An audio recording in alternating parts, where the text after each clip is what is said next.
सनातन जी हर समय 5 वर्ष की अवस्था में रहते और कोई वस्त्र नहीं धारण करते, दिगंबर। दिग माने दिशाएं, दिशाएं ही जिनकी अंबर है, अर्थात नग्न अवस्था में रहते हैं।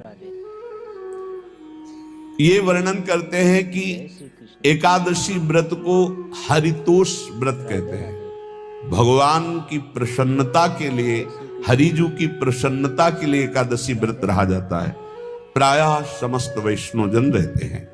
जो रसिक जन प्रियाजू के चरणों के अनन्य हैं, उनका एक ही व्रत है, श्यामा श्याम की 8 पहर उपासना करते हुए अपनी मन वृत्ति को श्यामा श्याम में समर्पित करना। पर जो एकादशी व्रत रहते हैं परम धन्य है, वो हरितोष व्रत है। अब एकादशी व्रत का नियम क्या है और कैसे एकादशी व्रत का फल मिलता है, कई बार चर्चा हुई। बहुत सुंदर शास्त्र प्रमाण के अनुसार श्री सनातन मुनि बोल रहे हैं, जिसे एकादशी रहनी हो और एकादशी का फल प्राप्त करना हो, उसको 3 दिन, एक तो दशमी और एक द्वादशी और फिर बीच में एकादशी, उसको 3 दिन संयम में रहना होता है, तब बीच की एकादशी का उसे फल प्राप्त होता है।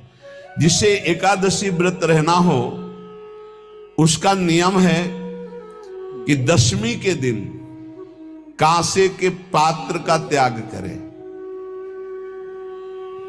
वैष्णव सिद्धांत है कि कभी जिसमें मांस बना उस रसोई का भोजन न ग्रहण करे। मसूर की दाल, चना की दाल, कोदों और कोई भी शाक, शहद, दूसरों का अन्न, दोबारा भोजन और मैथुन, ये दशमी के दिन त्याग दे। एक बार दशमी के दिन भोजन करे 24 घंटे में, क्योंकि एकादशी रहना है। कांसे का पात्र, जिस रसोई में मांस बना उसके भोजन का त्याग, मसूर की दाल, चना, कोदो, शाक, मधु अर्थात शहद और दूसरे के द्वारा दिया हुआ भोजन और दोबारा भोजन और मैथुन क्रिया, इनका दशमी के दिन कभी भी प्रयोग ना करें। इन 10 वस्तुओं से वैष्णव दूर रहे दशमी के दिन। फिर एकादशी के व्रत में, ये पीछे तो हम वर्णन कर ही चुके हैं, कहीं नहीं आया यहाँ कुटू का वो कचौड़ी पकौड़ी और सिंघाड़ा का हलवा और ये दुनिया के खीर और सब। ये एकादशी के दिन किसी भी तरह की गेम आदि क्रीड़ा ना खेले। जैसे अब आज व्रत है तो बैठे हैं अपना मोबाइल में गेम खेल रहे हैं, ऐसा कोई भी क्रीड़ा नहीं। द्यूत क्रीड़ा, किसी भी तरह का गेम, ये सब खेल नहीं। एकादशी के दिन उपासक को चाहिए कि वो किसी भी तरह की क्रीड़ा, मनोरंजन बिल्कुल नहीं, नींद नहीं लेनी उसको, न दिन में न रात में।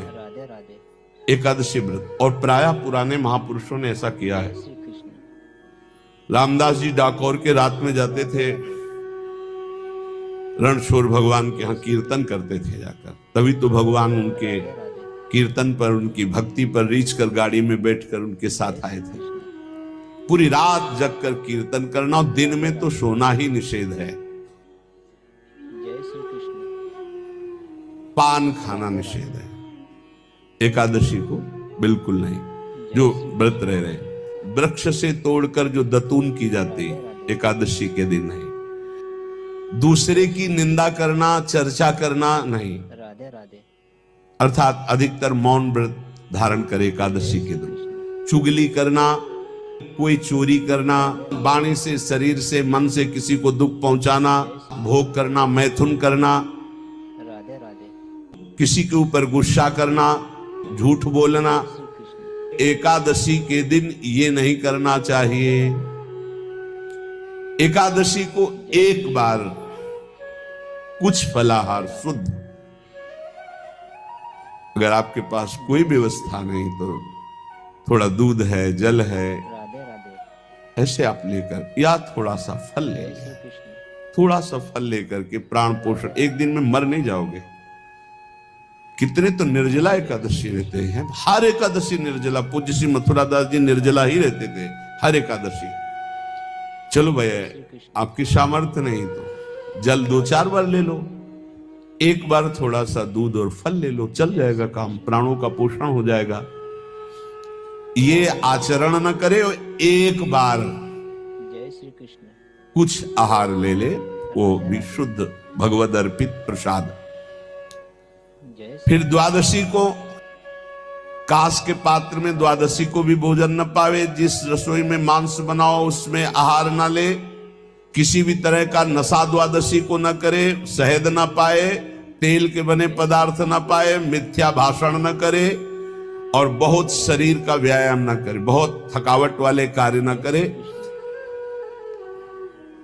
दोबारा भोजन न करे, एक बार द्वादशी को भी भोजन पवित्र, मैथुन न करे, जिसका स्पर्श नहीं किया जाता ऐसे पदार्थों का स्पर्श न करे और मसूर की दाल न खाए। द्वादशी को जो इन नियमों का पालन करता है, दशमी द्वादशी ऐसे और एकादशी ऐसे, तब उसे एकादशी व्रत का फल प्राप्त होता है। जय श्री कृष्ण। उपासक को चाहिए राधे राधे कि इन नियमों से व्रत का अनुष्ठान करे, मनमानी आचरण न करे। सबसे प्रार्थना जो एकादशी रहते हो, हरितोष व्रत इसे कहते हैं, भगवान की प्रसन्नता के लिए रहा जाता है, रहना चाहिए। जो अपनी आचार्य परंपरा में हैं जैसे, जिनका सिद्धांत है, पर रहने का सिद्धांत ये श्री सनत कुमार जी वर्णन, श्री सनक जी महाराज, ये सनत कुमार जी वर्णन की। सनक जी महाराज कह रहे हैं, यदि भगवान का आश्रय नहीं, सत्संग नहीं है, तो इन 4 में से एक हो तो नाश कर देता, फिर चारों हो तो सर्वनाश हो जाता है। यदि सत्संग नहीं है, यदि भगवद आश्रय नहीं है, खूब धन हो, जवान अवस्था हो, बढ़िया पद मिला हो, प्रभुत्व चलता हो और अज्ञान हो, फिर क्या कहना है? बोले ये चारों जहां मौजूद होते हैं वहां सर्वनाश का खेल शुरू हो जाता है। अगर इनमें से एक हो तो सर्वनाश करने में पर्याप्त है, और अगर चारों हो तो फिर क्या कहना है? जवान हो, खूब रुपया पैसा हो, कोई पद हो, कोई अधिकार हो बड़ा, फिर और अज्ञानी हो, तो बोले एक नाश कर देगा, फिर चारों तो नाश ही कर देंगे। और अगर सत्संगी है तो ये चारों महान कार्य कर देंगे। जवान है, खूब दूसरों की सेवा, मेहनत पूर्वक धन संपत्ति कमाकर माता पिता की सेवा, परिवार की सेवा, जी की भक्ति करता है, तुलसी का पौधा रोप करके तुलसी जी का सिंचन करना, तुलसी जी को तिलक लगाना, तुलसी जी को माला पहनाना, तुलसी जी की परिक्रमा करना, तुलसी जी को प्रणाम करना, वो कोटि सहस्त्र युगों तक ऐसा महान सुकृत होता है कि भगवान श्री कृष्ण के नित्य समीप रहता है, जो तुलसी जी की सेवा करता है। जब तक मनुष्य की लगाई हुई तुलसी की शाखा प्रशाखा, बीज, पुष्प, सुंदर दल से तुलसी जी सुशोभित होती है, तब तक हजारों कल्पों में श्री हरिधाम में रहते हुए उसका कभी पुण्य नष्ट नहीं होता। जैसे एक दिन 1000 कल्प, 2 दिन 2000 कल्प, वो भगवान के नित्य धाम में महान सुकृत के बल से भगवत धाम में रहेगा, जो तुलसी जी का पक्का मान लीजिए। जब स्वयं में से तो तुलसी जी रोपण करके तुलसी जी का एक वन लगाया और रोज नवीन नवीन मंजरी तुलसी दल लेकर प्रभु के चरणों में, कहीं न कहीं तुलसी जी की कृपा हुई। वृंदावन, ये वृंदा अधिष्ठात्री देवी वृंदावन की है, इनकी कृपा के बिना। हे चंद्रादने, संपूर्ण पत्रों और पुष्पों को जो उतार करके सम्मान पूर्वक पहले प्रार्थना करनी चाहिए, हे वृंदा देवी, हे तुलसी जी, भगवान श्री हरि की पूजा के लिए या प्रियाजू की पूजा के लिए हम आपके कुछ मंजरी, कुछ दल लेकर के सेवा करना चाहते हैं, आप कृपा करके मुझे दीजिए, और फिर उतार लें। ऐसे नोचना नहीं, बहुत सम्मान से, बहुत प्यार से, तो तुलसी जी प्रसन्न होती है। जो मनुष्य तुलसी दल से श्री हरि की पूजा करता है, कोई भी पाप उसका स्पर्श नहीं कर सकता। पूर्व में किया हुआ कोई भी पाप उसको दंड नहीं मिलेगा, जो तुलसी जी की आराधना नित्य करता है। अब इतना जल भी ना चढ़ा दे, मार पुण्य हो जाए और तुलसी जी अंतर ध्यान, अनुकूल जल, जैसे मान लो गमले पे हैं तो इतना बड़ा तांबे का रोज उससे चढ़ा, अब भर के लोटा चढ़ा दोगे 2-4 दिन में अंतर ध्यान हो जाएंगे तुलसी जी। बहुत विवेक से जरूरत है, मतलब भारी पुण्य होगा। अब इतना बड़ा लोटा रोज जल चढ़ाओगे तो 2-4 दिन में पीली होके अंतर ध्यान हो जाएंगे। पर इतना जल, अनुकूल जल चाहिए। एक तांबे का छोटा सा लिया, इसे रोज डालो, उसमें कोई फर्क नहीं। और गमला उठाकर धूप में विराजमान करो। सेवा का मतलब क्या है? जो तुलसी जी को जल अर्पित करके तुलसी जी की सेवा करता है, हरि चिंतन करता, कभी कोई पाप उसका स्पर्श नहीं कर सकता। 100 भार सोना, 400 भार चांदी,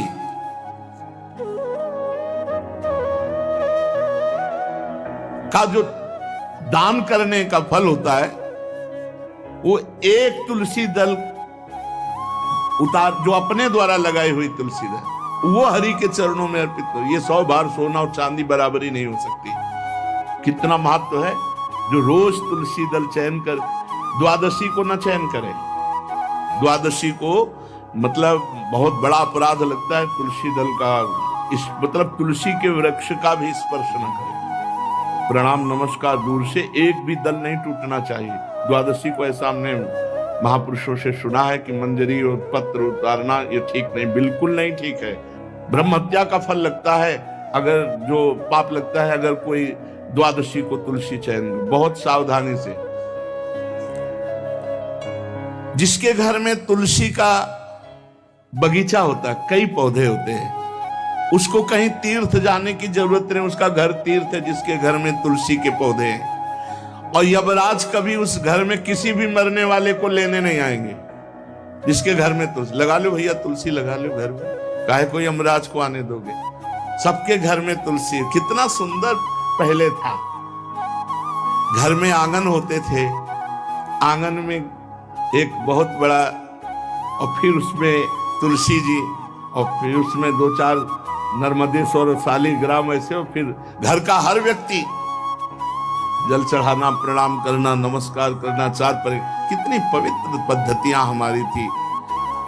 जब रसोई बने पहली गाय के लिए, फिर उस पक्षियों के लिए, फिर कोई संत महात्मा, कोई भिक्षु, ऐसा कितना पवित्र व्यवहार। अभी यहाँ जैसे हमने देखा है, ये रसोई बन रही ना, तो धुआं नहीं खत्म होने पाता, वो ही सब अपवित्र किए हुए हैं।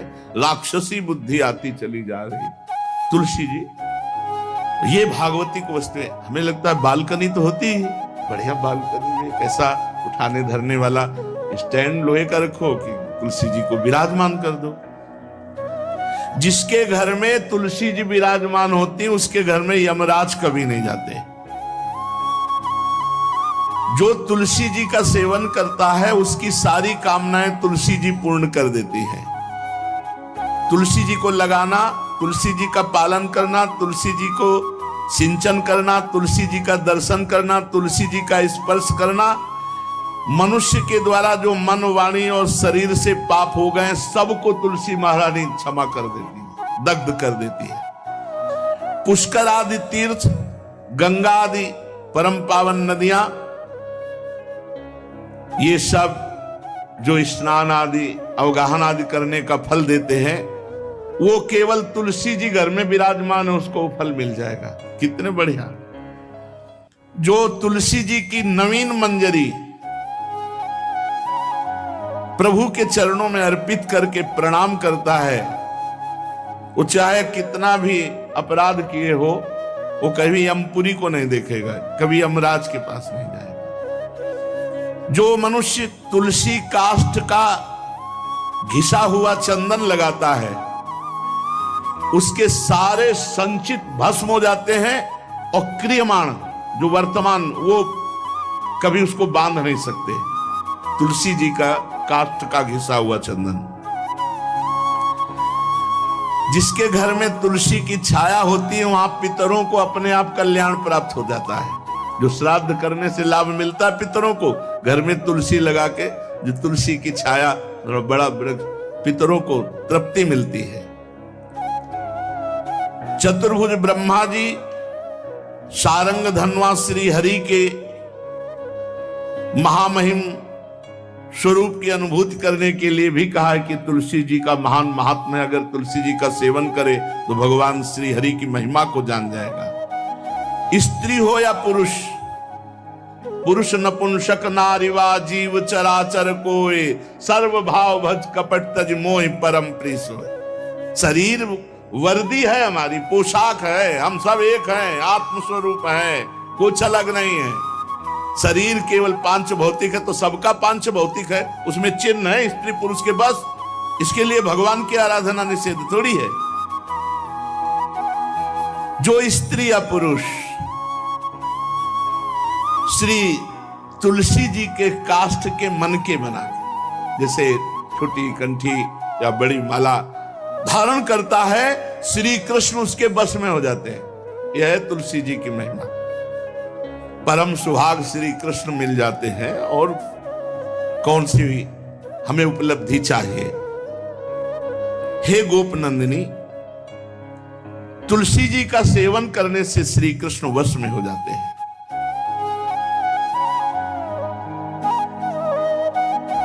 जो तुलसी की माला से नाम जप करता है, काउंटर वाली बात तो स्मृति के लिए भाई है, हम निषेध नहीं करते, नहीं बहुतों के भजन बंद हो जाएंगे, पर हम इतनी महिमा जरूर बता देते हैं कि तुलसी माला से जो नाम जप किया जाता है उससे आध्यात्मिक सिद्धि बहुत जल्दी होती है। गुरुदेव भगवान कहते जो अंगुलियों से रगड़ होती है मन का से, उसमें आध्यात्मिक ऊर्जा शक्ति तुलसी माला से। प्लास्टिक पर भाई करो, निषेध नहीं कह रहे बंद हो जाएगा, वो भी राधा राधा कहना, वो हमें बंद नहीं करना, हम कह रहे तुम जैसे बने वैसे करो, लेकिन माला का बहुत बड़ा प्रभाव है। तुलसी परम पवित्र भगवान श्री हरि की प्रिया, और उनके काष्ठ को जब हम ऐसे ऐसे नाम के साथ तो विशेष ऊर्जा शक्ति, आध्यात्मिक शक्ति हमें जागृत होती है। हो सके जिनको ऐसा बन सके तो छोटी एक वो आती है सुमिरनी, उसको रख लो, अपनी जेब में रख लो, उससे करो। और नहीं है तो भैया तुम इसी से करो, नाम जप करो, भाव को भाव अना खालसो, नाम जपत मंगल दिस दसो। सुंदर सुंदर तुलसी जी के वृक्षों के समीप बैठ करके जो अनुष्ठान किया जाए वो बहुत लाभदायक। श्रीमद् भागवत का, गोपाल सहस्त्र नाम का कोई भी पाठ तुलसी जी के समीप विराजमान करके किया जाए, आचार्य को बुला करके तुलसी पूजन करना चाहिए, विविध प्रकार के अनुष्ठान, अरे तभी तो सब मंगल होता है। पहले था, हमने देखा है 4 बजे माताजी दरवाजे के सामने लीपती, रोज का काम। जो पुराने घरों में देहरी के आगे आके 4 बजे लीप करके वहां अपना चौक पूर के दीपक जला, क्या पवित्रताएं थी, क्या मंगल था। जब किसी को निमंत्रण दिया जाता था सबके पैर धोए जाते थे, सुंदर बिछौना बिछा करके और उसमें बैठ कर पत्तल और रज के और सकोरा कुल्हड़ ऐसे भोजन पाया, कितना पवित्रता। जो हमारी पूर्व पवित्रता थी, धोती कुर्ता चोटी, पवित्रता। अगर बाहर जाए तो पैजामा कुर्ता, ऐसे बहुत पवित्र पोशाकें थी, पवित्र आचरण थे, पवित्र खान पान था। घर में जाओ तो एक पवित्रता है। किसी भी घर में ऐसा नहीं था कि देव मूर्ति न विराजमान हो, किसी भी घर में ऐसा नहीं था तुलसी जी विराजमान न हो, 1-2 गाय जरूर होती थी, पवित्रता। अब तो बड़ा विचित्र, ये भारतीय गौएं जो श्वेत रंग की, जो अरुण रंग की, जो सींग वाली हैं, वो उनका आप दुग्ध देखिए, दूह कर रख दी।